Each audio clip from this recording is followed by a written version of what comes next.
Diyos maray na hapon po sa Indugabos, Diyos maray na aga sa satuyang plenary speaker. Hali digdi sa Melbourne, Australia. Diyos maray na banggina. Thank you very much for staying with us. We have reached the last part of day one of Durungán, the third Saysay Bicol Conference.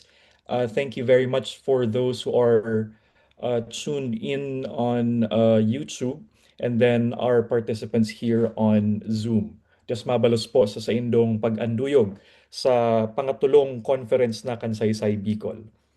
So for this afternoon, we are very honored to have a good friend and a collaborator of Saysay Bicol. He's done lectures with us a few times in the past and has published an article in Saysay, the Journal of Bicol History. It's actually uploaded on the Cambridge repository. Medyo kadakol ng download, so medyo mahiwas na ang reach kang Saysay Journal ninhuli sa iyang article no, na naka-upload sa Cambridge. So our plenary speaker for this afternoon is a Shulman Research Fellow from Trinity Hall, Cambridge, and he's going to present a paper titled Secularism as Sovereignty in Philippine Church-State Relations, 1565 to 1910s. So without any further ado, let me now call on Mr. Jethro or Dr. Jethro Calacday. Diyos marahay na aga halidigdi sa Cambridge, gabo sa Indo. Diyos marahay na hapon dyan ah, sa Bicol, sa Pilipinas. Asin Diyos marahay na banggi kay Jai sa Australia.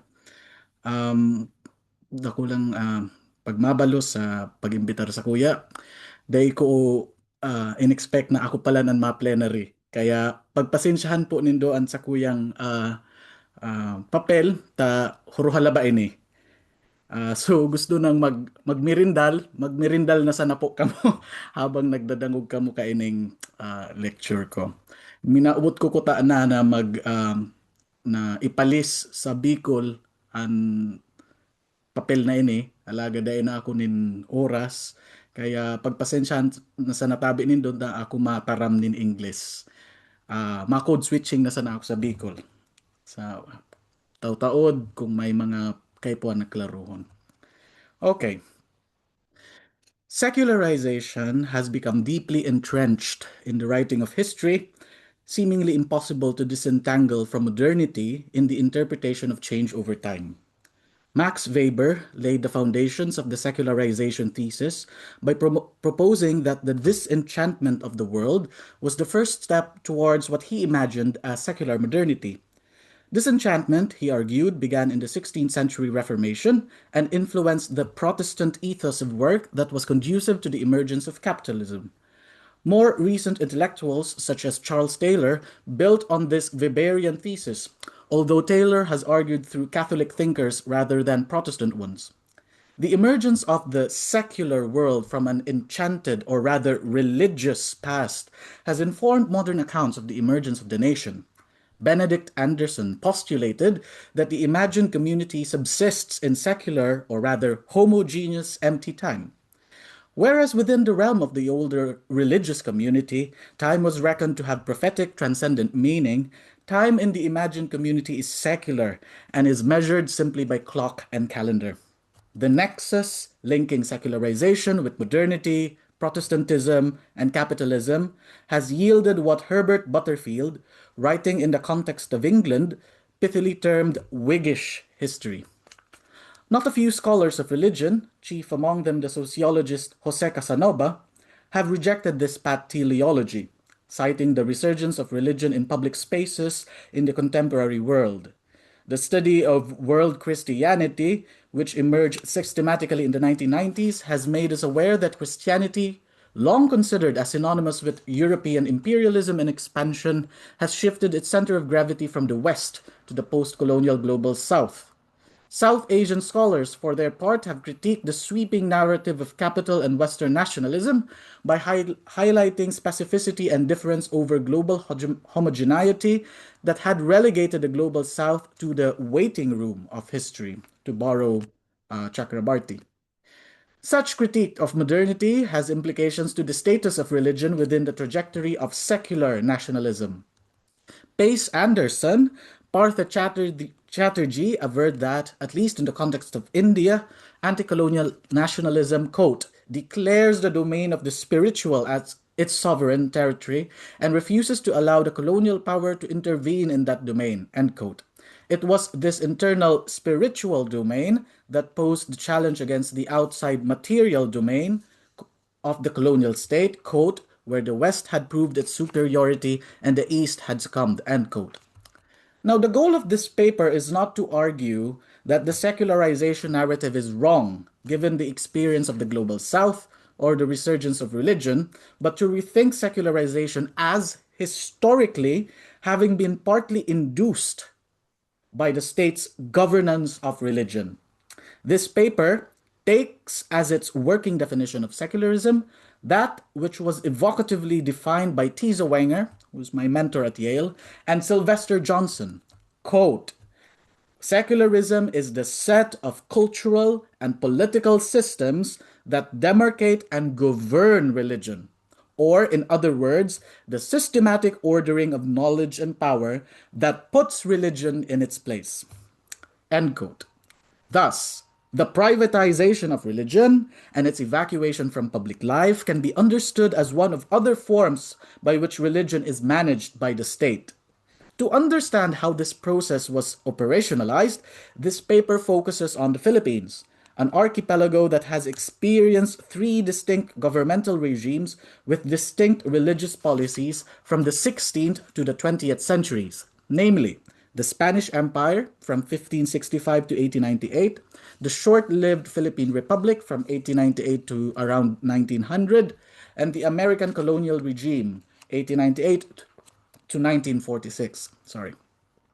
Long considered a periphery, not only by historical empires, but by current scholarship itself, the Philippines provides a singular case to rethink secularism in history, thus highlighting the persistence of the state's governance of religion rather than a simple march from religion to its absence.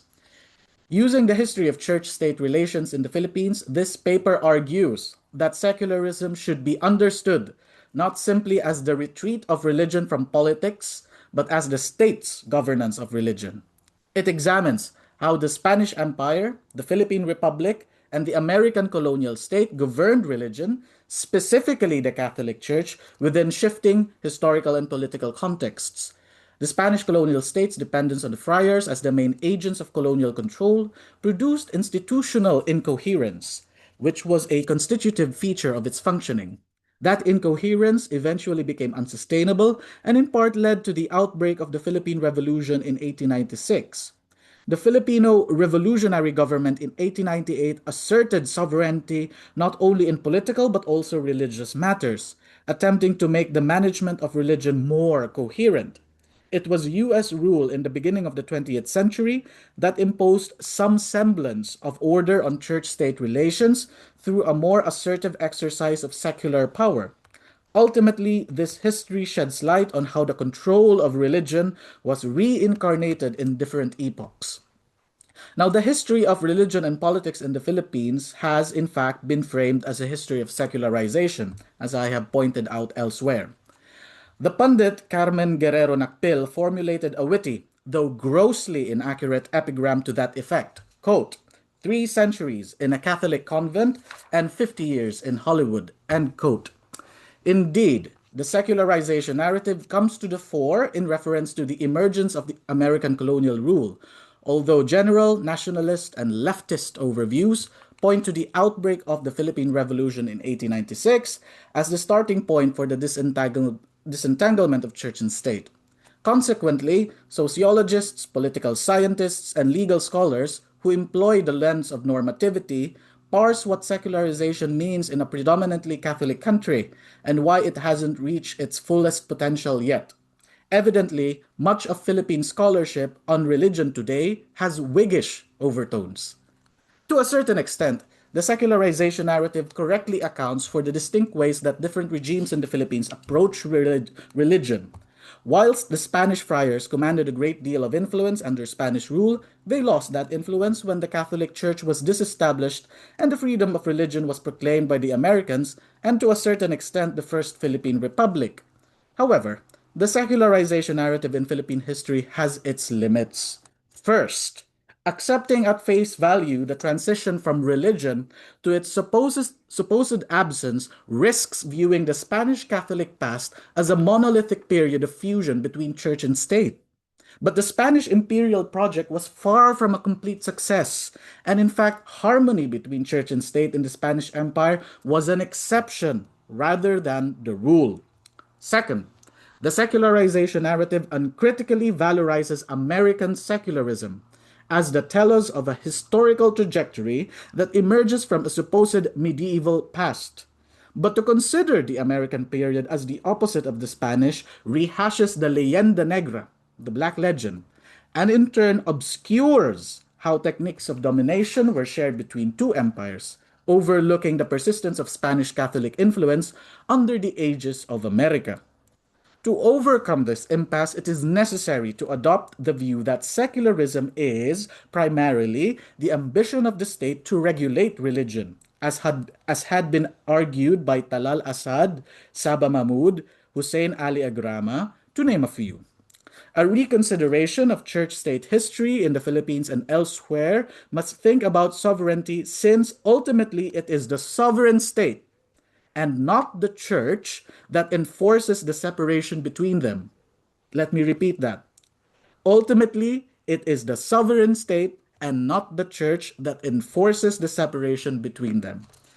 And states are able to exercise sovereignty over religions, in this case the Catholic Church, precisely because the religions such as the Catholic Church are institutions, or if we follow the scholar Naomi Goldenberg, vestigial states. Religions are vestigial states that are, quote, institutional and cultural remainders of former sovereignties surviving within the jurisdictions of contemporary governments, end quote.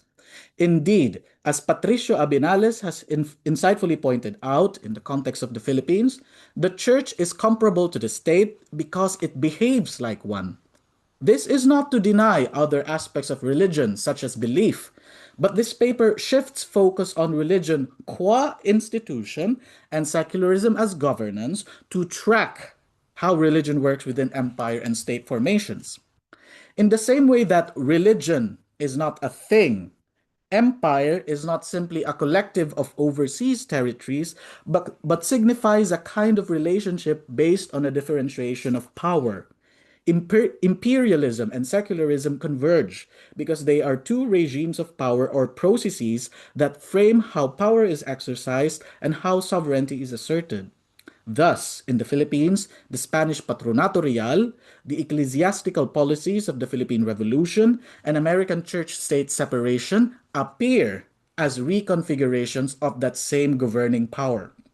Lastly, this paper gestures towards a preliminary reconsideration of the narrative of Philippine history, namely that of the weak state. Because of the emphasis on the governing aspect of secularism, conflicts between church and state are here understood to be, essentially, competing assertions of sovereignty, hence the use of the rubric of coherence and incoherence in the analysis that will follow. Coherence in this paper is understood as the measure or of the degree of control, or rather sovereignty, that the state was able to exercise over the church. Incoherence, meanwhile, is a relative descriptor rather than an index of distortion. In the context of Spanish rule in the Philippines, administrative incoherence was fundamental to the very system of church and state that lasted for over 3 centuries.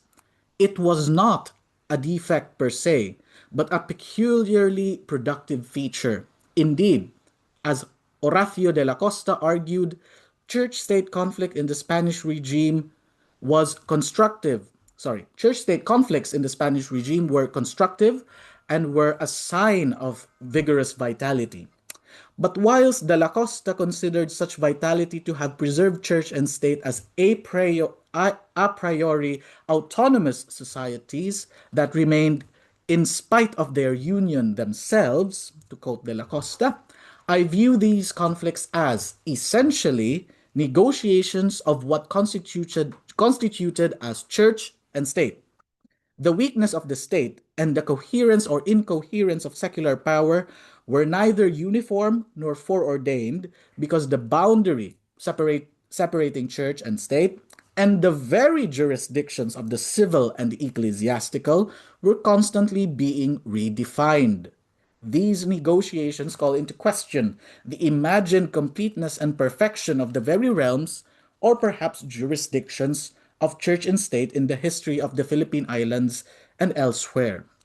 Now, what follows is a longue durée discussion of how the state's power to govern religion manifested at different epochs of Philippine history, and certain episodes in this history have been selected to illustrate the phenomenon. Okay, moving on. The history of church state relations in the Philippines cannot be understood without first understanding the Patronato Real or Patronato Regio, royal patronage, the peculiar system of church state union in the Spanish Empire. It was a system that granted almost exclusive privileges to the Spanish monarchy over ecclesiastical appointments and property, often at the expense of the independence of the papacy. As such, the patronato could be thought of as, I've used this term elsewhere, an archaic form of secularism. The patronato, to clarify, did not begin as a fixed system in the 16th century, contrary to what seems to be the prevailing interpretation within Philippine historiography. Instead, the patronato was, quote, a large body of rights and privileges in the Indies based on a number of extraordinary papal grants whose interpretation expanded over time. Patronage was an established juridical practice in medieval Spain by which benefactors or patrons who founded benefices were granted the privilege to select the incumbents for said benefices. With the Reconquista and the eventual overseas expansion of the Spanish Empire from the late 15th to the 16th centuries, this patronal model was expediently adopted for the Spanish monarchy in a broader way, with a view towards evangelizing and in the process civilizing non believers, beginning with Granada in Spain in 1486. Later on, this initial model was expanded by the Spaniard Pope Alexander VI to the New World in two papal bulls that donated lands to be discovered by the Spanish Catholic monarchs and thereafter granted to these same monarchs the right to exact tithes from newly subjugated peoples for the maintenance of the church in the Indies.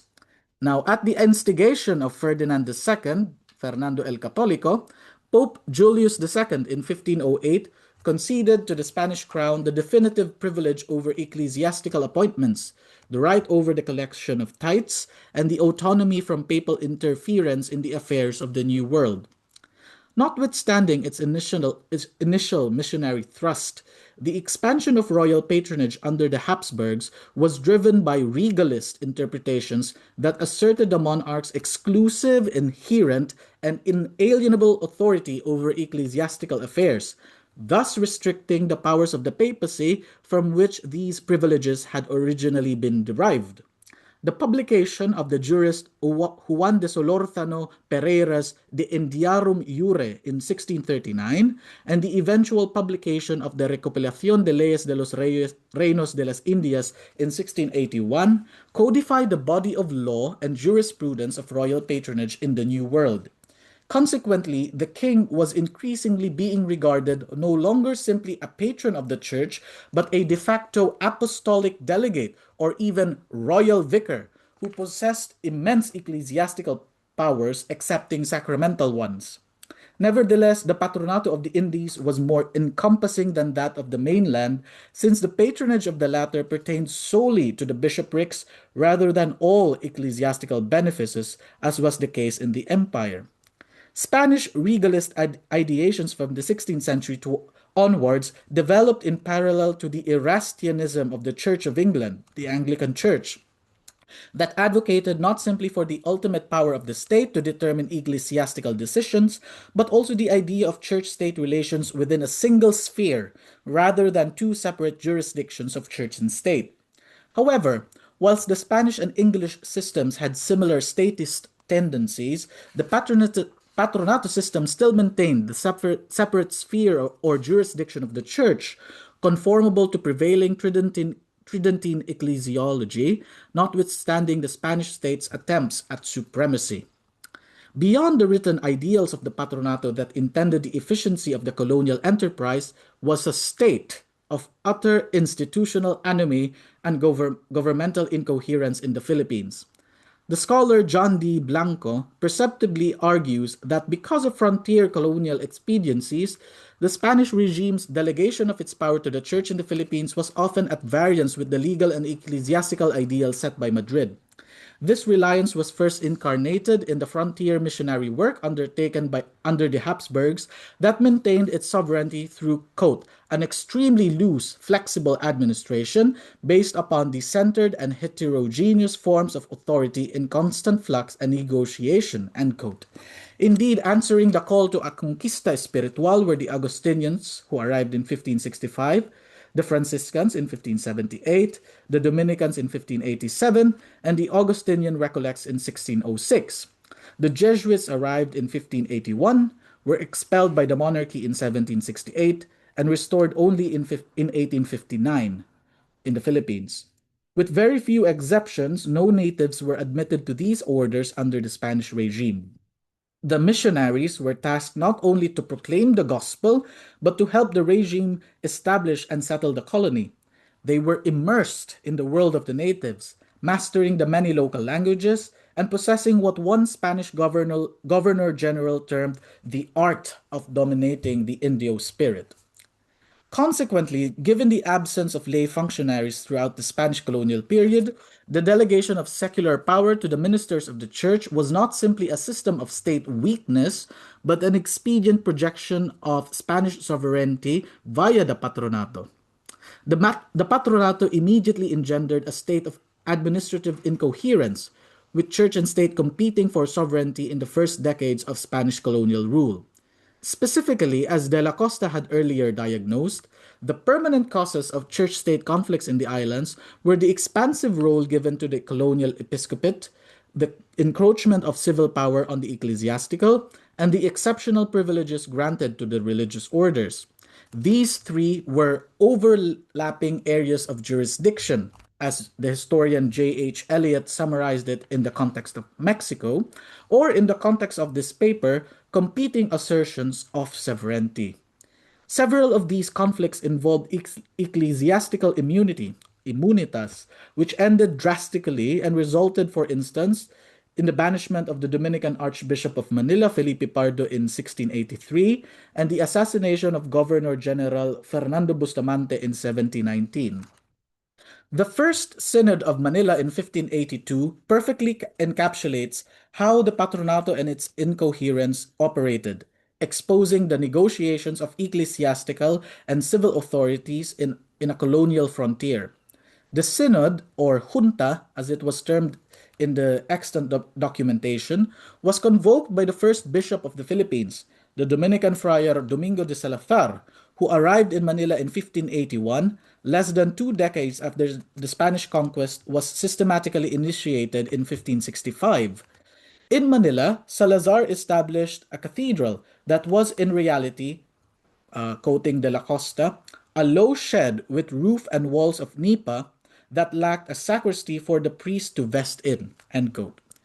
Conventional clerical historiography has only focused on the Manila Synod's advocacy for justice for the natives against abusive Spanish conquistadores, as well as its attempts to justify Spanish presence in the archipelago beyond simple conquest. But as Natalie Cobo has recently argued, the Synod deployed moral theology and confession in the spirit of the School of Salamanca to regulate the behavior of Spanish colonizer towards the natives. In the process, Salazar asserted the authority of the Catholic Church to do so, although he himself, Salazar himself, rejected state interference in ecclesiastical matters.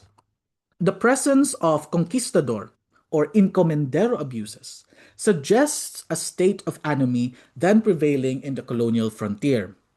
In a letter to Philip II in 1582, Salazar protested that lay Spaniards forced the natives to backbreaking labor, such as the cutting of timber and the rowing of ships, coerced the payment of tribute at a time when the native economy was one of subsistence, and, failing at these, seized the property of the natives, all of which were done indiscriminately and often violently. What is crucial to understand is that Salazar framed these abuses as instances of Spaniards failing to obey the orders of the King of Spain. For instance, Salazar complained that the king's order to abolish slavery was not being applied by colonial functionaries. Thus, he bemoaned these cruelties to Philip II by despairing that His Majesty was so far away from the islands to provide a remedy to his subjects' contravention of royal decrees, to the point that Spanish presence in the islands was being misconstrued by the natives as subjugation rather than evangelization.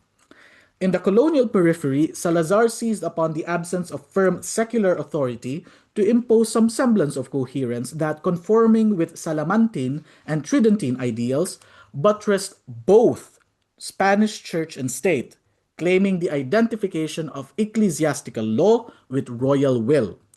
This was evident in the surviving documentation of the 1582 Synod of Manila, which was convoked by Salazar ostensibly to justify the conquest and to allay the consciences of the Spaniards involved in it by formulating a guide for confessors in the absolution of sins.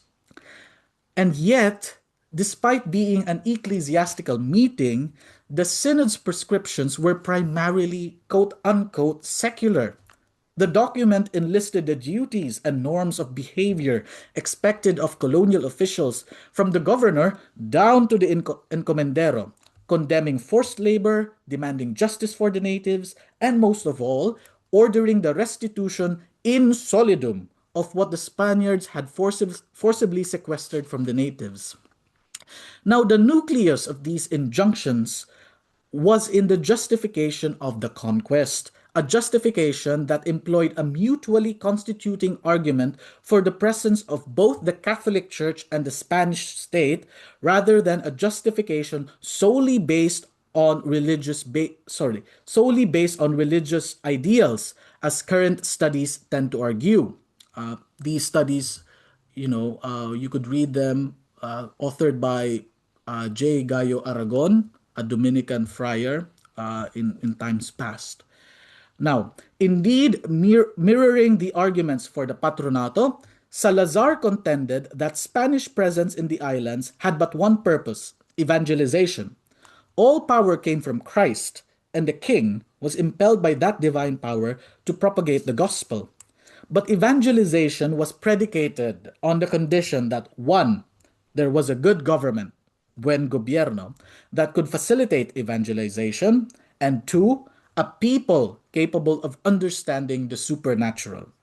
The synod concluded that neither of these conditions were met.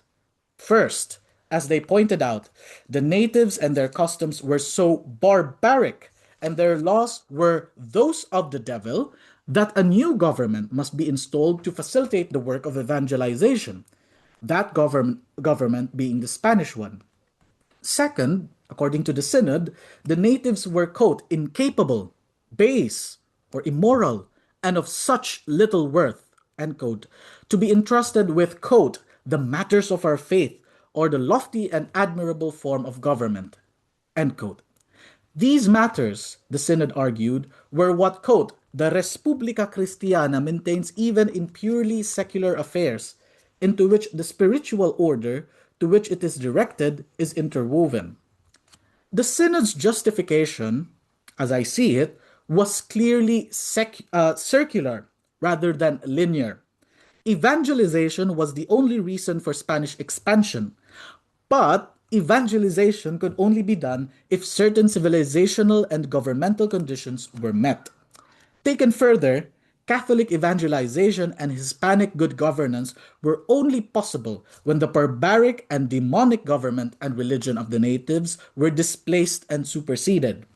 Church and state, in the mind of Salazar and the Synod, were mutually constitutive as they were interwoven, with their boundaries open to reinterpretation and negotiation, contraction and expansion, thus breeding overlapping jurisdictions and administrative incoherence that were foundational to the very existence of Spanish colonial rule.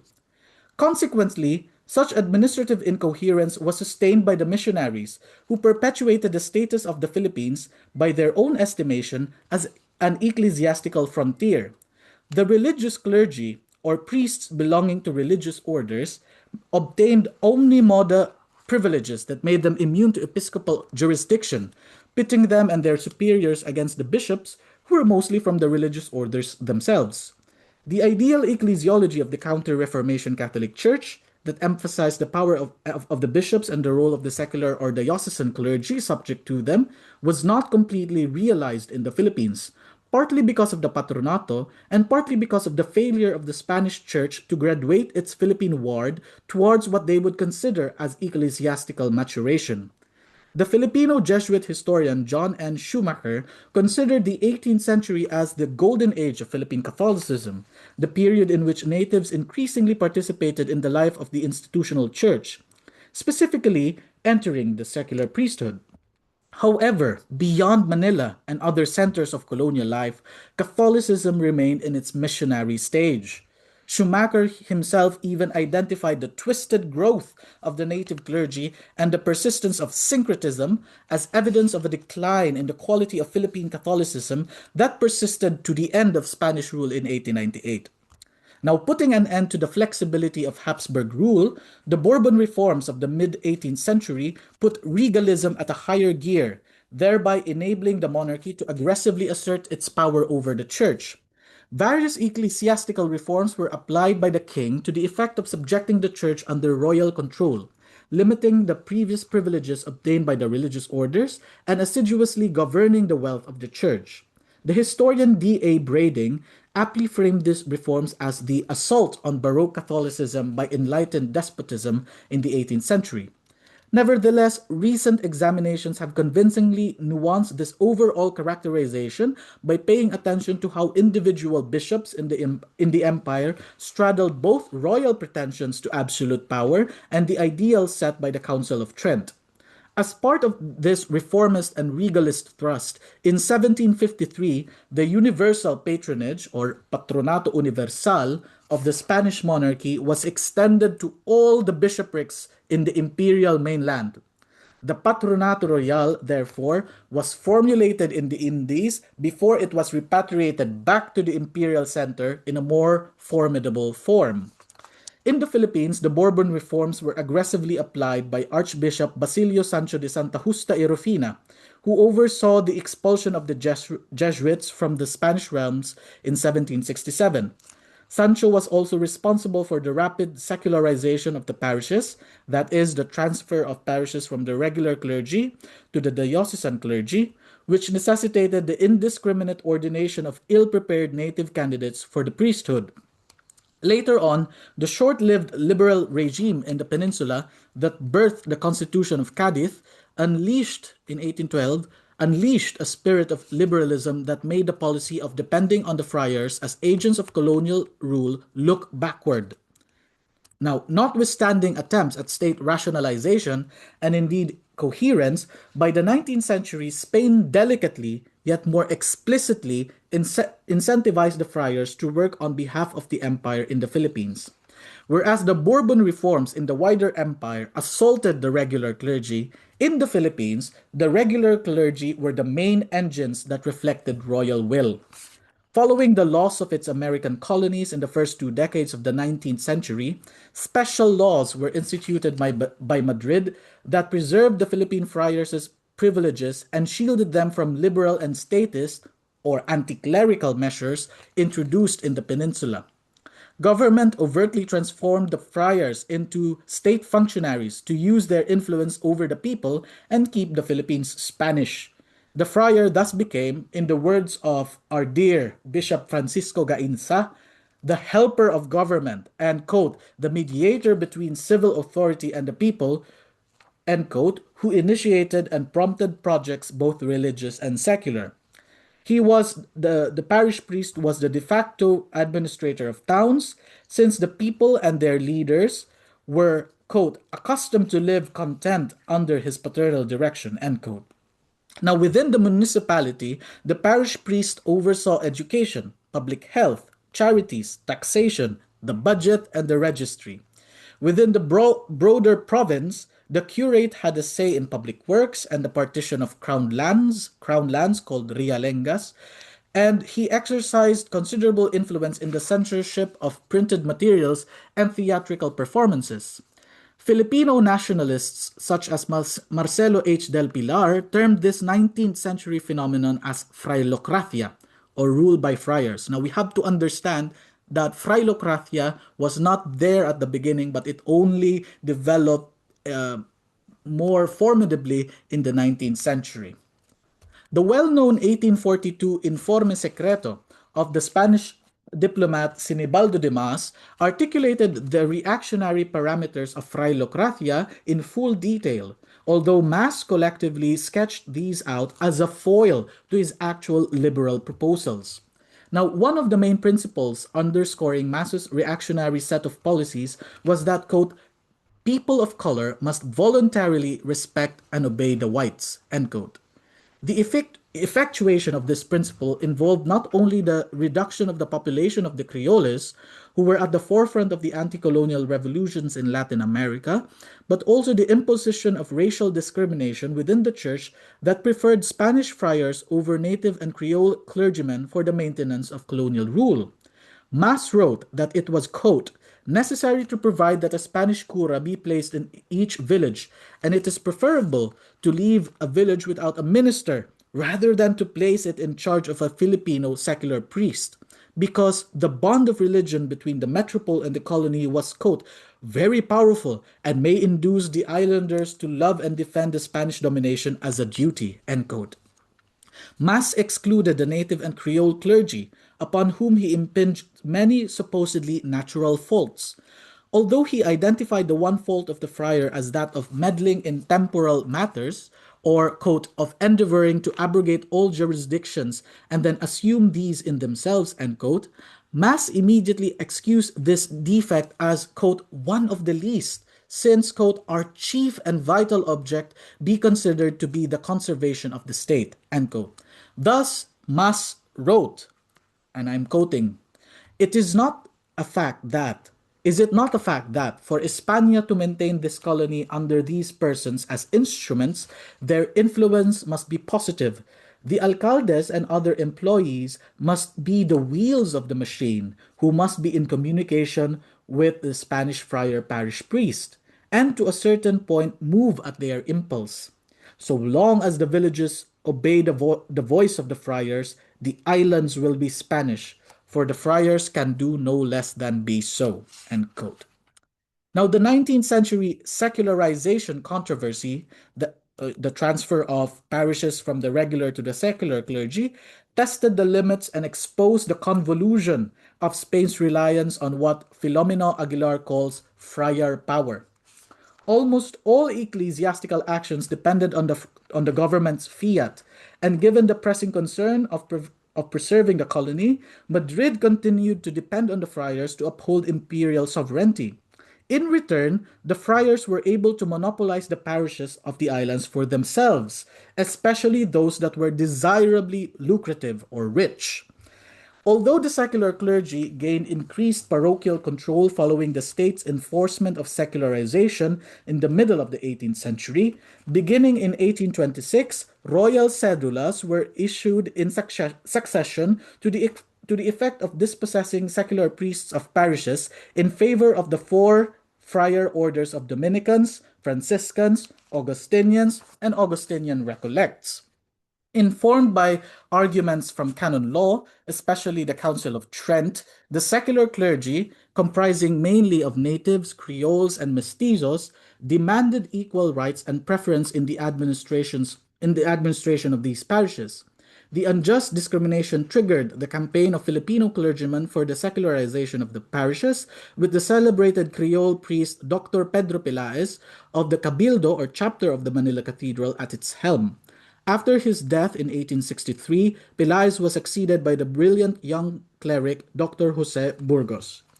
Whilst on the surface only ecclesiastical or intramural, the secularization controversy was as much about the state as it was about the church, since secularization could only be achieved within the framework of the patronato.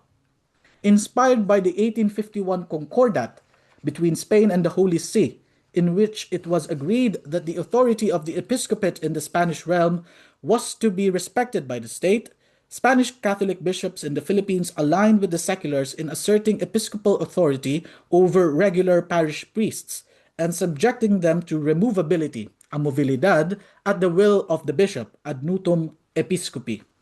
The Dominican bishop Francisco Gainta Escobas of Nueva Cáceres, a friend of Pilaez, was a leading figure in the introduction of reforms to the Philippine Catholic Church that cumulatively sought to reduce the overwhelming independence of the friars from the bishop's authority. But this reformism was immediately met with the most acerbic opposition by Gainza's fellow friars, who objected to what they saw as episcopal encroachment on what they believed to be irrevocable privileges granted to them by the Spanish state and the Holy See. Confronted with the dilemma of colonial preservation and canonical injunction, on top of adhering to racialized logics, Gainza himself initiated the demotion of many of his native priests in Nueva Cáceres to secondary positions. To keep native priests loyal to Spain, Gainza removed the native clergy from control of the seminary and replaced them with Spanish Lazarists or Vincentians. The clamor for ecclesiastical secularization became much more complicated as it was increasingly implicated in the politics of liberalism and reformism taking hold of wider Philippine society. Padre Burgos formed informal alliances with liberal groups and, in outrightly demanding equality between Spaniard and Filipino, recast this secularization issue as a proto-nationalist one. Implicitly, he also sought the power of the state to enforce the secularization of the parishes. The arrival of the liberal Governor General Carlos Maria de la Torre in 1869 was widely acclaimed by Filipino liberals, and especially Burgos, who was hopeful to find an ally for his cause. Torre introduced limited reforms, such as the reduction of press censorship, but these reforms did not last. Torres' successor in 1871, General Rafael Izquierdo, a liberal in the peninsula and a devout Freemason, ruled the islands with ferocious conservatism. A revolt in Fort San Felipe in Cavite broke out on the 20th of January 1872, orchestrated by Filipino laymen as part of a planned separatist revolution. In response, Izquierdo ruthlessly punished the insurrectionists and, taking advantage of the situation, targeted Burgos and his clerical movement, since the Filipino clergy, in their opposition to friar power, had increasingly been considered as enemies of the Spanish regime. Despite the lack of evidence linking Burgos to the uprising, Izquierdo expedited his conviction along with Filipino priest Jacinto Zamora and Mariano Gomez. The three were publicly garroted on the 17th of February 1872 as a warning to anyone who dared to push for reforms. The real instigators, however, were saved by Izquierdo from the scaffold, simply from the gallows, simply because they were his fellow Masons. Izquierdo's main task of preserving the colony for Spain overrode his personal beliefs to the point of allying himself with the friars that he detested in Spain. As historians Maria Dolores Elizalde and Javier Watts de Lamps have emphasized, I'm sorry, my French is not very good, an uneasy balance of power was maintained by the friars and subsequent governors general of whatever political persuasion until the end of Spanish rule in 1898. Now, in 1872, Bishop Gainza warned the government that executing the clergymen would lead to the, quote, end of the Catholic clergy with the loss of its prestige and the consequent struggle for country, end quote. Whilst supposedly evidencing Gainza's progressivism, the statement was in reality an advice to uphold the delicate balance of power between church and state in the colony. reminding the government of the immunity of the clergy from secular courts. Gainza's warning was an ironic attempt to call the Spanish government back to an imagined equilibrium. The execution of the three clerics in 1872 introduced Filipinos as a third force in the issue of church, state, and sovereign control in the Philippines. Accordingly, the contradictions of Spanish colonial policy could no longer be contained. The propaganda movement, the succeeding generation of Filipino nationalists active around 1880 to 1895, identified friar power as a force to be destroyed to foster colonial reform, and as some of them ideated, independence from Spain. For the propaganda, institutional incoherence could be remedied through assimilation and the coherent application of Spanish policy. Now, the propaganda movement called the attention of the Spanish government in Madrid and Manila to the backwardness of a colonial policy dependent on unrestrained friar power. Diagnosing the ills of Spanish colonial rule, Jose Rizal depicted the overbearing nature of the friar in his novel Noli Me Tangere, which was published in Berlin in 1887. The novel, of course, earned the ire of the friars and the government in Manila. It was eventually censored and banned. The younger brother of a priest active in the secularization campaign, Marcelo H. del Pilar was the most acerbic of the Spanish friars' critics. Pilar had the avowed goal of expelling the friars from the Philippines with the help of associates, and with the help of associates, he organized anti-friar activities and published anti-friar propaganda. But more important than mere anti-friar propagandizing was the Ilustrado invocation of state power in their campaign to modernize colonial governance and make the Spanish colonial project more coherent.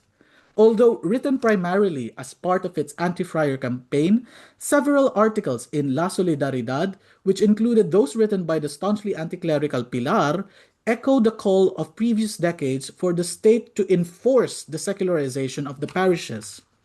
One particularly important point of debate was the church's share in internal revenue. Government provided both the priest's basic salary and the funds for the upkeep of the parochial church building called the Fondos de Fabrica. The tribute system of taxation, which was in effect until 1884, provided the church funds through the payment of a separate tax called the Sanctorum, which was the source of the Fondos de Fabrica. The salary of the priest, meanwhile, was proportionate to the number of tributes, averaging around 180 pesos per 500 tributantes in each town. The abolition of the tribute in 1884 and the introduction of personal income tax, the cedula personal, eliminated the diezmos or the tithes and the sanctorum as distinct taxes. Nevertheless, it appears that the collection of the sanctorum continued in a number of municipalities until the end of Spanish rule, with a system that involved the coordination of native officialdom and the parish priest. The salary of the priest was consequently fixed at a rate of 12.5% of the town's revenue.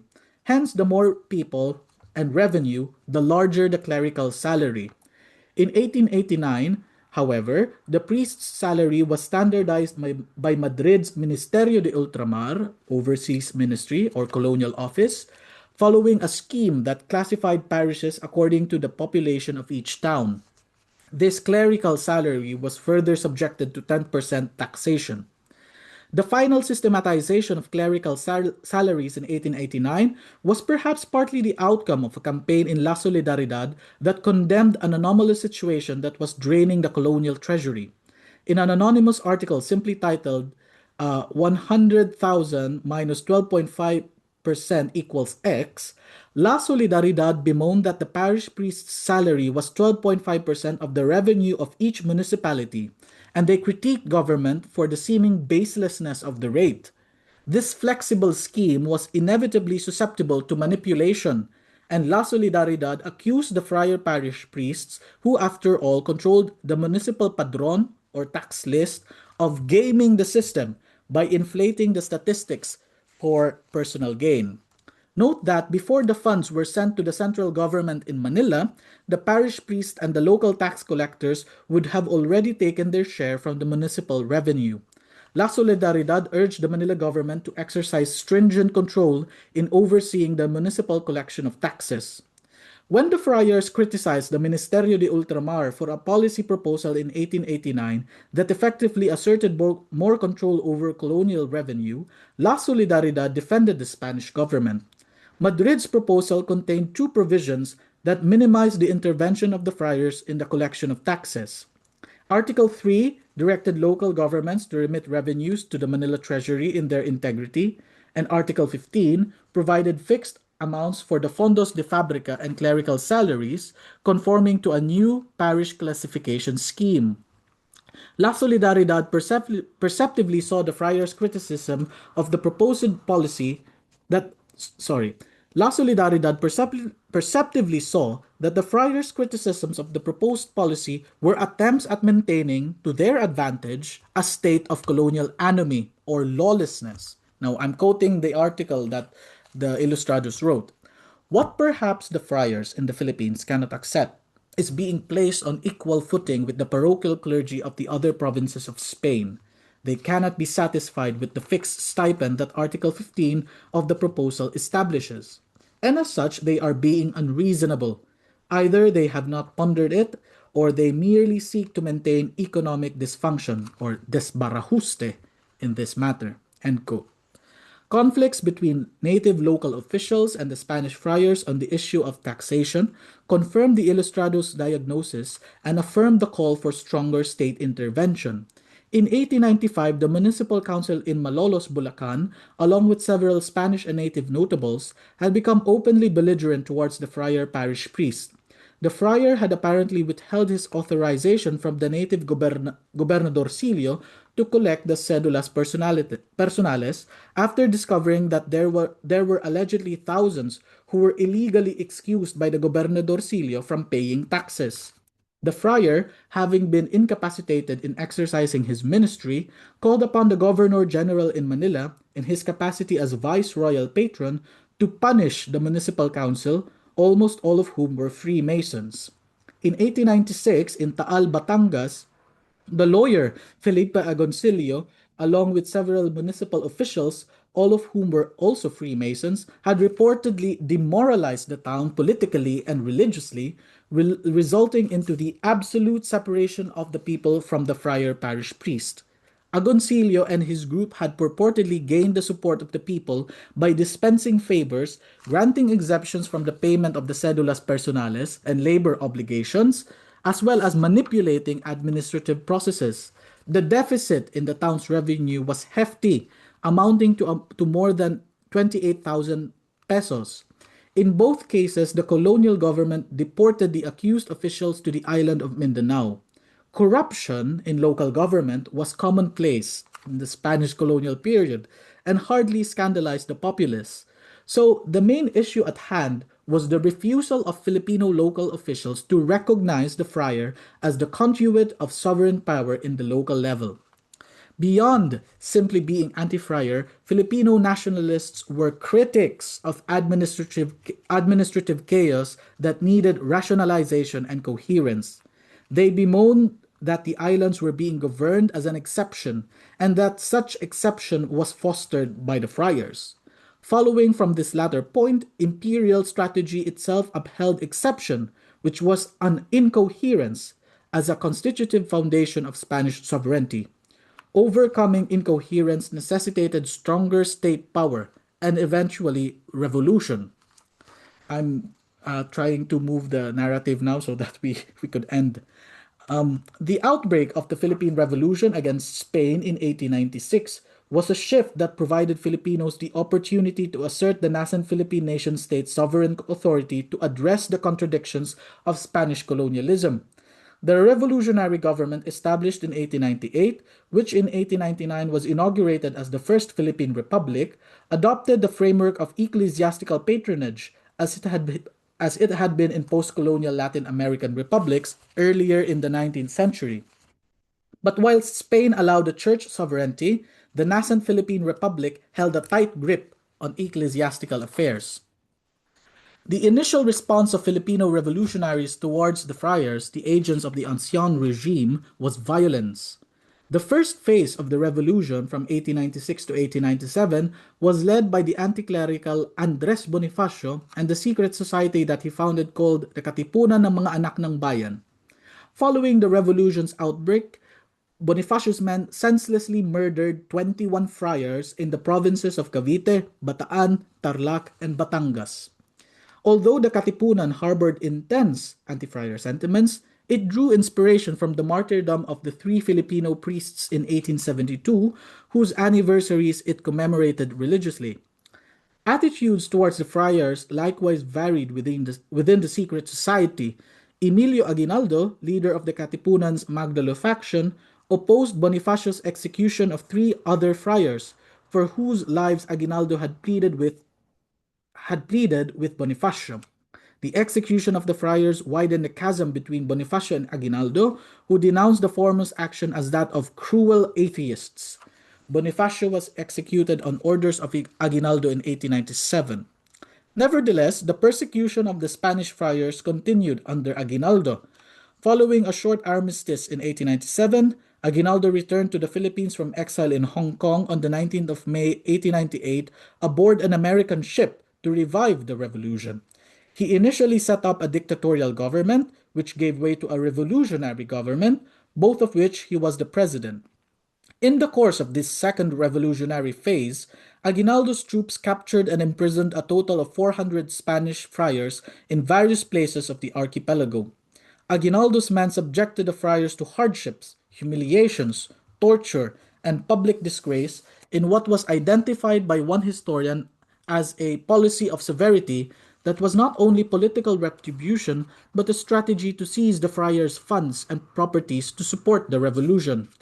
The attitudes of Filipinos nonetheless varied, and a number of civilians aided and defended the friars against the abuses inflicted upon them by Aguinaldo's troops. Now, according to my research, the imprisonment of the friars, although on the surface appearing as sheer retribution, was for the most part a strategy to assert the sovereignty of the Philippine state. Over the course of a year, from 1898 to 1899, the Aguinaldo regime engaged in the politics of recognition that involved the US and the Vatican. The US was on the cusp of annexing the Philippines following the end of the Spanish-American War, whilst the Vatican was anxious to secure church property and personnel at a time of intense political upheaval. Through formal diplomacy, the Aguinaldo government used its imprisonment of Spanish friars as leverage to facilitate the Philippinization of the Catholic hierarchy and, more broadly, to obtain recognition of Philippine sovereignty. Despite Aguinaldo's efforts, the US and the Vatican only came to view the imprisonment of the friars as evidence of Filipino barbarity and political incapacity. Notwithstanding the Questione Romana, the Philippine state viewed the Vatican's recognition as an important factor in its politics of recognition. Hence, the Vatican's withholding of recognition was a rejection of Philippine sovereignty and evidently a nod to the impending US conquest.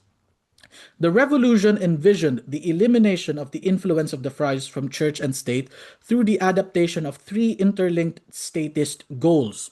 First was the establishment of ties with the Vatican, which was to be done through the negotiation and signing of a Philippine Vatican Concordat.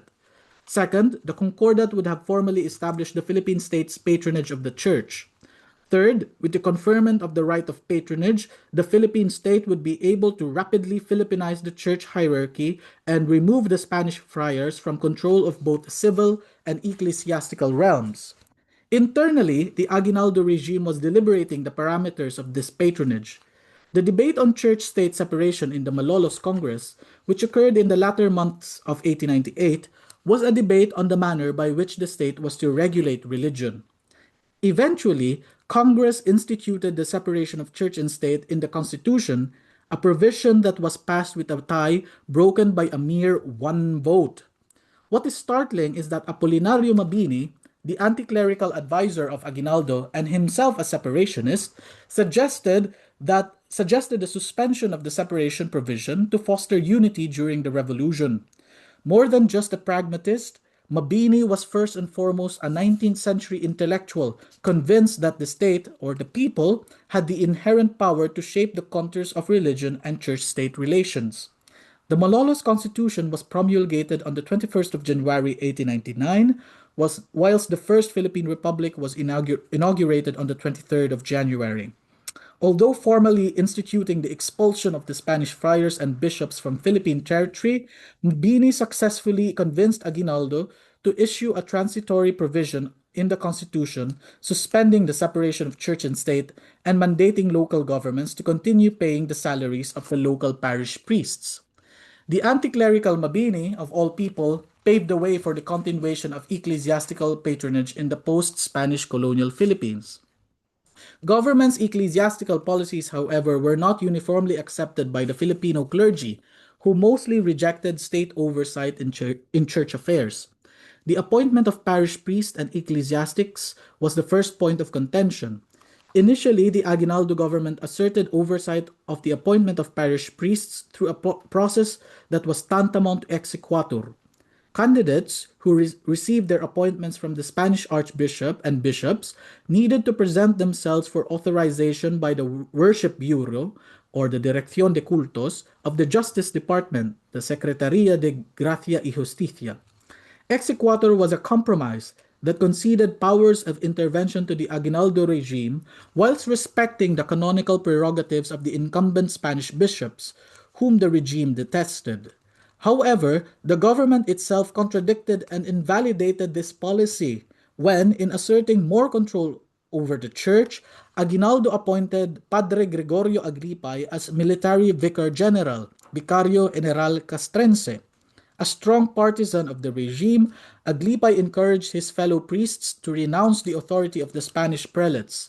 Consistent with this tendency, numerous municipal and provincial officials requested priests not from the bishops but from the Aguinaldo government.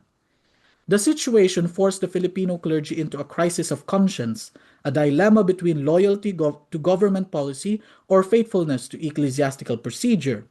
The dilemma was grounded on the papacy's indirect repudiation of the patronato through the condemnation of government exequatur in Pope Pius IX's Syllabus of Errors.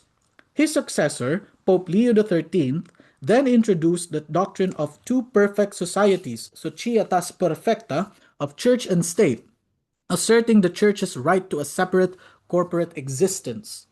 Societas Perfecta evidently sought to reify the once permeable borders of church and state, thus settling the contradictions of the patronato. Whilst some Filipino clergymen offered restrained critique of Aguinaldo's policies, there were those who were not so subtle. For example, Padre Agustin de la Peña, the Filipino ecclesiastical governor sede plena of the Diocese of Haro in Iloilo, issued a long missive to his fellow priests in which he argued that, quote, civil and ecclesiastical authorities should be mutually independent as two perfect societies, end quote, aiming towards an advantageous coexistence necessary for Filipinos who were both citizens of the Republic and members of the Catholic Church. Church property was the second point of contention between the clergy and the regime.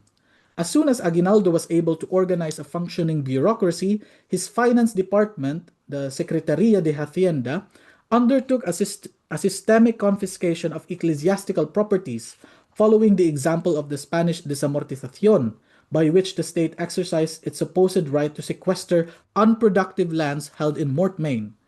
Officials of the Republic legalized the repossession of church properties by integrating it in the very fabric of the Constitution, especially in an additional article that restored church properties to the state and limited the value of the properties that religious orders possessed in the Philippines.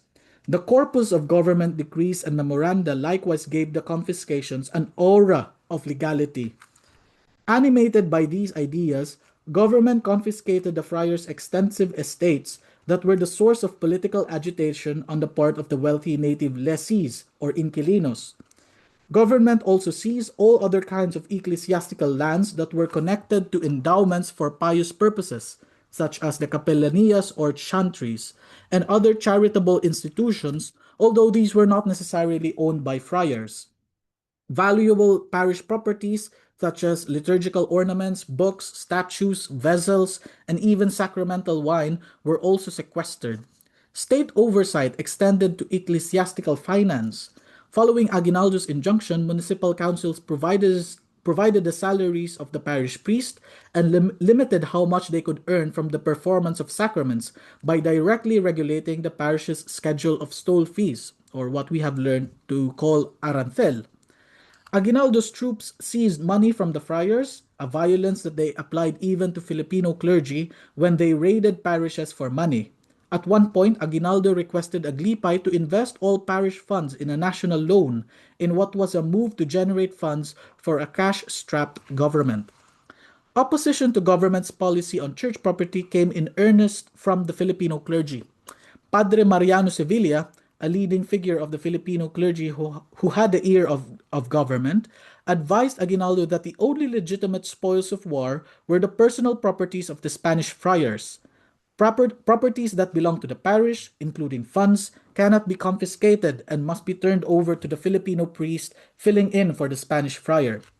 Padre Manuel E. Rojas, Aguinaldo's director of worship in 1898, echoed Sevilla's opinion, emphasizing that other ecclesiastical properties such as the actual church building, the rectory, cemeteries, and endowments must be turned over to the Filipino clergy. Money caused many squabbles as Filipino clergy questioned the authority of local officials to regulate the arancel and curtail clerical salaries. I have two more sections, so bear with me. The crisis of church and state in the Philippines at the turn of the century compelled Spain, the Holy See, and the friars to confront the viability of an imperial strategy founded on structural incoherence. So now, from the Philippines, we now move up to the Vatican and the United States. And Madrid. The Spanish government's initial response to the revolution was to salvage the policy of depending on the friars as what they called foundations of Spanish sovereignty, excusing the unrestrained power of the Spanish friars and even encouraging their intervention in local government. Governor General Fernando Primo de Rivera in 1897 suggested to the government in Madrid that the friars alone should run the parishes and that the native clergy should be phased out to suppress the spirit of separatism. Primo de Rivera, however, advised the government that it should have a tighter grip on the friars through the patronato, specifically by strengthening the power of the bishops, regulating the fees for sacraments, and most controversially, liquidating the friars' extensive haciendas. But the Spanish government quickly realized that it was no longer sustainable to uphold a strategy that had caused their troubles in the first place. Disagreeing with his predecessor, Governor General Ramon Blanco frankly admitted in 1898 that the friars' acquisition of vast political power was unreasonable and that the abuse of that power led to the outbreak of the revolution. Although he blamed the native clergy for the propagation of anti-friar sentiment and separatist ideas, Blanco acknowledged that native resentment was a direct result of the friars' overbearance. Segismundo Moret, the Ministerio de Ultramar in Madrid, agreed with Blanco and gestured towards ending, once and for all, the influence of the friars in colonial governance. For to continue depending on friar power would only lead to Spain's definitive loss of the Philippines. Madrid also consulted the Holy See on the reformation of ecclesiastical policy in the Philippines, but Rome had differing ideas that, whilst accommodating Spanish aims, also asserted Rome's independence in church affairs. Although neither Spain nor the Vatican had thought of the end of the Patronato at that time, the intervention of the Holy See at the end of the century marked what some ecclesiastical historians call the entrance of Rome in the affairs of the Philippine Church. Vatican Secretary of State Mariano Rampolla del Tindaro proposed the strict enforcement of the rules of the religious orders and the subjection of the friar curates to episcopal control, both measures meant to curtail abuses. Whilst Madrid pushed for the eradication of Filipino priests, Rome advocated for their uplift so that they could render better service to both church and state. Finally, Rampolla proposed the appointment of an apostolic visitor that would report on church conditions in the islands directly to Rome, an act that disregarded the Spanish patronato's passe regio, or exequatur. Muret agreed with most of Rampolla's proposals, but insisted, contrary to Rampolla and to what he himself wrote to Blanco, that friar abuse caused the revolution. Nothing was said about the apostolic visitor. Eventually, Muret simplified and streamlined the reformation of the friars by proposing the complete suppression of their political power and their total subjection to the authority of the local bishop. The discussion between Madrid and Rome only highlighted the futility of reverting to previous practice. On the 9th of April 1898, in what was probably a show of force, the provincial superiors of the four friar orders and the Jesuits told Governor General Ramon Blanco that the government had neglected to protect them from the revolutionaries and that the Spanish religious intend to leave the country en masse for reasons of safety. Blanco protested what he considered a drastic proposal and denied the friars' accusation of neglect. Following this meeting, the provincial superiors penned an extensive exposition, also known as the Friar Memorial of 1898, in which they asked Madrid to reinforce their support of the friars. Addressed to the Ministro de Ultramar and dated the 21st of April 1898, the exposition defended the friars from the accusation that they caused the revolution.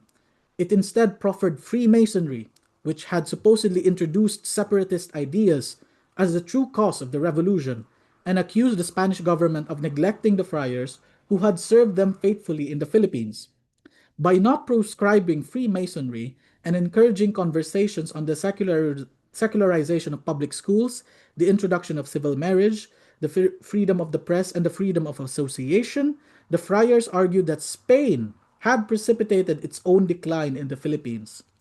In a separate exposition to Pope Leo XIII, which was a compendium of the longer exposition to the Ministro de Ultramar, the friars pleaded with the Pope to use his influence on the Spanish government to exercise its authority to oppose Freemasonry and therefore save the church and the colony.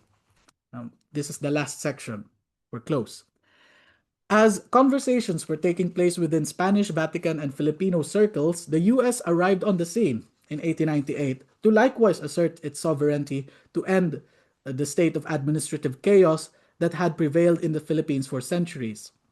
The US did not do so through the dissolution of any relation with the powerful Catholic Church, but by controlling the terms of such relation and using it to its advantage. To a certain degree, 1898 equalized three regimes and placed them on the same plane. Thus, we could discern the through line of sovereignty and religion from Spain to the Philippine Republic and then to the Americans. The history of the relations of the US with the Catholic Church is tortuous, but a few key moments are illustrative. Religion figured immediately to the Americans as a problem to be solved. And in fact, one of US President William McKinley's first instructions was the immediate proclamation of religious liberty in the islands. Discourses of Spanish backwardness pervaded the American imagination, and the patronato of the past appeared as a medieval relic that had to be destroyed by a modernizing iconoclast. And indeed, the Catholic Church was immediately disestablished by the Americans. After interviewing native elites who had defected from the First Philippine Republic, the First Philippine Commission, or the Skerman Commission, sent by McKinley in 1899, concluded that there was a widespread animosity against the Spanish friars. The commission immediately recommended the expropriation of the haciendas of the friars to force them out of the Philippines.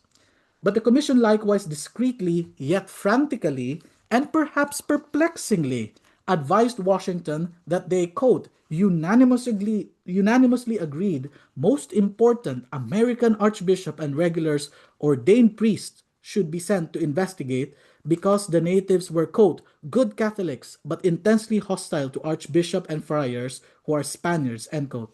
I'm quoting a telegram sent to the State Department from Manila. McKinley's response to this unusual request incited the collaboration of Washington and Rome in building an empire in the Philippines. Quote, under the seal of the utmost secrecy, sous le seu de plus secret, end quote, McKinley requested the Vatican to send Archbishop Placide Louis Chapelle to Manila to aid the government in resolving the matter. Chapelle was the Archbishop of New Orleans and was concurrently apostolic delegate to Cuba and Puerto Rico, and McKinley understood that Chappell was an American patriot who worked to enthrone bishops in the Antilles who sympathized with the US. A French immigrant to America, Chappell was previously an Americanist, and Americanism was the view that reconciled American political traditions such as the separation of church and state and free elections with Roman Catholicism. Against the backdrop of the rise of US empire in 1898, Pope Leo XIII condemned Americanism as a heresy in 1899 in his letter Testem Benevolentiae.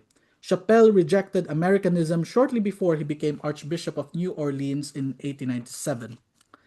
The Vatican reciprocated what was effectively a tacit recognition on the part of the US president of the Roman pontiff's sovereign power, not so much as ruler of the papal states, but as pastor of the universal church. The Vatican extended Chappell's jurisdiction to include the Philippines and instructed him to protect church property and ecclesiastics. Note that the Vatican only specified the Spanish friars and bishops and did not mention protecting the Filipino clergy. Chappell, in fact, at one point requested the US military governor in Manila to banish Filipino priests. In Manila, Chappell pursued a policy of what could be termed as critical accord, in which he refashioned the Spanish friars, the very source of political agitation, as the collaborators of the new American regime, thereby attempting to align Vatican demands with American interests. This policy was unsustainable, and Chappell's tenure in Manila was mired with almost endless conflict with the American regime and the Filipino people, who detested what they considered the persistence of friar sovereignty. The failure of Chappell's policy was caused by the arrival of William Howard Taft, who was assertive in resolving religious problems. Under Taft's administration as the first civil governor of the Philippines, American civil governor, several questions of church and state were confronted, but the sale of the friar lands and the exclusion of the friars were two of the most important issues that were at the heart of Filipino protest since the middle of the 19th century. To supplant Chappell's critical accord, the Roosevelt administration sent Taft on a mission to the Holy See from June to July 1902 to negotiate several matters of church and state in the archipelago, but mainly revolving around the friars and their haciendas. To parry political intrigues, the Roosevelt administration took pains to frame the mission as a business matter, a supposed innocuous negotiation between the US government and the Vatican to purchase the friar lands. In reality, however, the US and the Vatican were negotiating a concordat, termed a contract by Taft, in which the Vatican was being required to expel the friars from the Philippines in exchange for the purchase of the haciendas and the resolution of other church property disputes with the colonial government. The concordat was never signed, as I found out, primarily because the Vatican refused to expel the friars outright. Nevertheless, to make up for its refusal, the Vatican agreed to generously cooperate with the Americans in finalizing the purchase, in disciplining the friars, but most of all in orienting the internal policies of the church in support of the colonial state. In 1910, during the promulgation of a new set of statutes to govern the Catholic Church in the Philippines, the Pope's representative in the islands boasted before American officials that, quote, the Catholic Church is the only potent force that could sustain social peace and tranquility, since the Catholic faithful are themselves the best guardians of public order and the most obedient subjects of the constituted authority, having as a divine precept the obligation of respecting and submitting themselves to the princes of the earth, who have received from God the authority for the correct temporal government of peoples. End quote. True to its word, the US, the Vatican lent its authority over the friars to compel the friars to sell their estates in 1903. When the US government insisted that the purchased sum be used by the Vatican to support the church in the islands, the Vatican readily asserted its power over the independent-minded friars to surrender a portion of their income to create what was known in the Vatican as the Fondo Filipine, the Philippine Fund. This fund, at the US government's instigation, was applied to the needs of the church in the Philippines until it vanished from the coffers of the Vatican sometime after 1917, as I have discovered.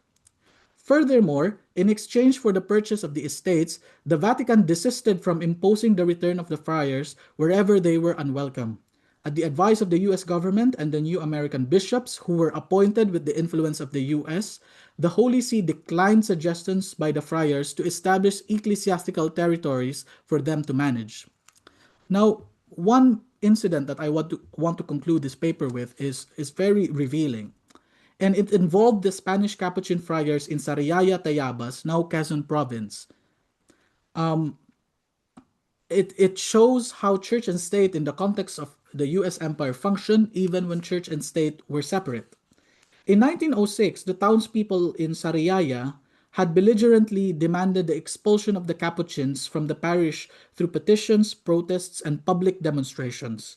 Although not part of the four objectionable friar orders of Dominicans, Franciscans, Augustinians, and Recollects, the Capuchins became an easy target of native discontent, primarily because they were Spanish. They had been installed in Sariaya by Jorge Barlin, the first the Filipino bishop of the Diocese of Nueva Cáceres, after Barlin had himself expelled the Filipino parish priest there. Seeing the disturbance caused by this, the insular government pressured the church to withdraw the Capuchins by invoking a private agreement between Taft and the Pope's representative in Manila at the wake of the Friar Lands Purchase, in which the church was instructed not to send friars where they were unwelcome. Eventually, the Capuchins were withdrawn from Sariaya by Bishop Berlin. It was under the Americans that, paradoxically, the incoherence of church state relations in the Philippines were given a semblance of order, although that order was never absolute. The convergence of the US and the Vatican in projecting an empire was a demonstration of how political power works through religious channels that supplanted the institutional improvisations of the past. Now, to conclude, reconsidering the history of church and state in the Philippines reveals that secularism is really about shifting assertions of political sovereignty. Under Spanish rule, the Patronato Real created profound institutional incoherence as the colonial state's reliance on friars to project power ultimately fueled the administrative chaos that sparked the Philippine Revolution. Revolutionary Filipinos subsequently sought to establish post colonial coherence by aggressively subjugating the church to the nascent republic's sovereign authority. Ultimately, it was the American colonial regime that imposed some semblance of order that was less a rupture from the past and more of a reconfiguration of how the state controlled the church for its own ends. The Philippine case thus forces us to reevaluate how the history of secularization in other contexts could be understood. Instead of taking for granted the secularization thesis, historians should rather ask how secularism, as a technology of power that puts religion in its place, has been reincarnated in different epochs and places across the world. And I have just ended that very long paper, and I'm very sorry. And I'll open the floor for a discussion and a few questions. Thank you. All right. Dos Mabalos, Dr. Calacday, Mano, for this very, very thought-provoking paper on secularism as a form of sovereignty, how it's been reincarnated or reinvented across centuries, not to mention across colonial periods as well, and also periods in our national history. You made mention of the propaganda movement, the revolution, Aguinaldo's regime. Grabe, no? Talagang nag-iba-iba lang yung form, iba-iba lang itong pag-execute nila kaining patronage sa simbahan na tiga-argue mo kasubago. I've been following your work since our time in Ateneo de Manila, and this seems to me, it's as if you summarized everything that you have done so far through this paper. Starting from your undergrad days until, of course, you had your MA at Yale and then a PhD at Cambridge. This is a summary of what you have been doing so far. And honestly, it brought me back to this issue of Philippine studies, itong 2021 issue na magkaibanan kita. Tapos yaon man duman si Coelho, yaon si Johaina Crisostomo. Tapos magayonon sa introduction duman ni Sir Jun Aguilar, ano? He talked about the Patronato Real.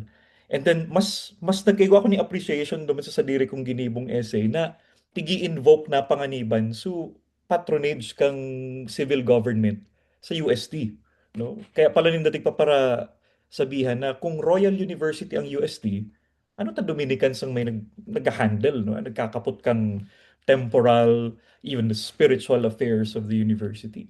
Dapat igwang say digdi ang civil government, let alone itong inaapod tang Vice Royal Patron, itong Governor General. Garo baga nangyayari kaya baliktad na itong Governor General, itong Alkalde Mayor, garo nagiging sunod-sunudan sa mga praile, sa arsobispo, sa obispo, no? And we see that dynamic, but at the same time, we also see the state um, regulating religion in the colony in different epochs. So basically, this is a summary of what you have been developing and what you have been pursuing over the years. And it's great to see it in one article, ano? Tig-submit mo na ini for, for publication. Ay, iyon na Iyon na. hurhaloy ang ang pag peer review. Pero Iyon. tama ka, iyon nga digdi ko minaawot na masabutan kung ano ba talaga ini na sinasabot ta bilang church-state relations. Day ako nag ano, bako inahali sa dissertation ko. Parte kan sections ka ini hali sa dissertation so datos pero bako mismo ini na article hali sa dissertation manlain-lain ta American period ang dissertation ko uni nagpun ako sa Spanish colonial period. Ang minaabot ko talaga na masabutan na okay, ano ini paano sinasabot ang secularism sa Pilipinas? Dakula kong nababasa, lalo na ngunyan baga, pag nagsasabi, church-state separation. Ang mga abogado, masabi, ay ngaya, daing ngaya kita secular, sabi kan constitution, abot sa nadigdi ang simbahan, pero nag-influence ang simbahan. Pero sa kuya, ang paghiling ko kayan, garo sala ang formulation. Kaya pag nagsusurat ngayon sarong may saro diyan na pandit sa Rappler na nagsusurat na ay ngaya ini araw ngayon kay grabe nga yung impluwensya kan simbahan. Talagang na dahil man ako naanggot na uyam ako sabi ko niya ako ultimately sa at the end of the day bako man ang simbahan ang nagsasabing oh dahil ngaya kita maggamit ng kondom reproductive health bill. Ang siya nagsasabi ka iyan ang estado ino sa gabot siya ang nag-execute kan or nag-interpret kan konstitusyon ang estado. So sabi ko niya ako garo bakong tugma dahil dakulao na puzzle ini na secularism lalo na sa Pilipinas ta ang pag-isip ta ang Spanish period na kung saan grabe ang impluwensya kan simbahan pero um, mahiling tadigdi na sa sistema kan patronato ang simbahan yaon nakahirarom sa sa estado. As in iyan ang uh, minaabot kong hilingon across the periods. Nga bako sa ng Spanish period, bako sa ng ining Republican period, kundi mahiling mo iyan nagpadago sa mga Amerikano na tendency. Iyon ang pinapahiling ko. Ang kadaklan na literature sa secularism studies, critical secularism, kung babasahon kan sa tuyang mga kairibanan digdi kung nabasa na ninda si Talal Asad sarong antropologong Saudi na ano yan importante yun ang trabaho ni Asad sa pagkasabot sa religion ang paghiling ninda kan secularism ang focal point ninda contemporary period so sa Egypt so Islamic State sa Egypt ngaya or so kung paano ang polisiya kan France sa Muslim women sa headdress kan mga kan Muslim women iyan ang parameters pero sa kuya paano daw kung i-apply ta ini sa kasaysayan kan Pilipinas ang kasaysayan kan Pilipinas secularization gabos mag sociology man yan mag anthropology man yan gabos iyan ang pagkasabot 1898 dahil ng impluwensya ang simbahan pero ta ngunyan sinasabi ta itong EDSA People Power Revolution dakulaon so impluwensya kan simbahan tapos ngunyan we nagrereklamo ang dakol na mga kolumnista na grabe nga yung impluwensya kan simbahan. So, day bakong sistematiko ang pagkasabot ta kan secularism. So, this is my contribution. Tangani masabutan ta iyan. Day ko aram ko makakumbinsi. Tadakulo na kontra ka ini. Pero yan ang ano ko, yan ang garo argument ko. So, no ko actually kung paano mo tig-complicate si notion kang secularism. Kasi masyadong simplistic ang pagkasabot na separation of church and state and that's it. Mayo ng iba. Tapos, yun na nga niyan, iko pakitang mga, what do you call that, itong mga tig-site mo kasi bago si Nakpil, was that Nakpil? Na stereotype ta ini mga colonial periods in our history na 300 years in a convent, tapos Hollywood 50 years or 40 years, and then nag-abot si mga Hapon. Dahil siya nakakatabang sa pag-complicate mo ning konsepto na ini, no, ning secularism. So, it's very, very interesting how you complexified this seemingly simple concept. Masyado siyang sinimplify or nireduce sa tuyang pag-adal ning kasaysayan sa Pilipinas. Okay, we have time for a question or two from our audience. Igo pa kamong mga gustong i-input kay Jethro. All right. Mayo man questions. I'm looking at the GCs mayo man so far. Okay. Mano, magayon na maray ining sa imong paper and I look forward to seeing it published in the pages of a journal, kung ano man na journal yan. And we wish you all the best with the review process. Dahil pa siya na-peer review, tama ba? Ah, sorry, naka-mute ka. Ngunyan under review na siya. Under review na. Yeah. Oo, apat, apat o anom ang mabasa. So, Pinakulon. iyan. Ito, halabaon. Paano nang apod kay quadruple blind review na bagayan ano, at least Iya. quadruple. Okay. Mm, Thank you very much for your time and for joining us this mm, afternoon. This session is being recorded, so it will be uploaded on YouTube if you don't mind, so that it could reach more people even after the conference today. Thank you very much for joining us and for sharing your work with us. It has been a pleasure moderating your session, as always. So, yeah, Mano, we wish you good luck with this paper. yeah. We look forward to seeing it published in the pages of a journal. Okay. Thank you. Just Thank you very mabalos much. man sa Indoga, boss. Mabalos na maray, Mano. All right. So, for those who are still in the session, in the Zoom meeting, kindly take a look at the meeting chat. And may I ask Reg to please send the Zoom, sorry, is that the evaluation link? This was prepared by the committee. Paki-share, please. And for those who would like to get their certificates, we do invite you to fill out the evaluation form prepared by the Secretariat Committee of the conference. Automatic na pong ma-generate ning certificate ining form na ini. All you have to do is to fill out all the required fields for you to claim your certificate. I think i-email sa Indo shortly after you submit your responses. All right, this has been fun. It's been a very long day. Pero sana kadakol kitang naguno no na bagong insights, mga kahaputan. I'm sure there are questions too na dayon na lang nasambit sa tuyang conference ko na aldaw. But let's keep the conversation going. Thank you very much for joining us para sa mga yaon sa YouTube. Mabalos na maray sa pag-antabay online and ining mga nasa Zoom. Thank you very much for joining us until the very end. So, that's it for day one. And for day two, tomorrow, it will be a by invitation only session at the Archbishop's residence. They're going to have a workshop on the archives, the Bicol Ecclesiastical Archives. Okay, so that would be all for today. Thank you very much. And this has been Jairo Heria, your moderator for this afternoon. Mabalos na maray po sa pag-anduyog sa Saysay Bicol. And as we always say, para sa orog kararumpang pagsaysay. Thank you and have a good evening, everyone.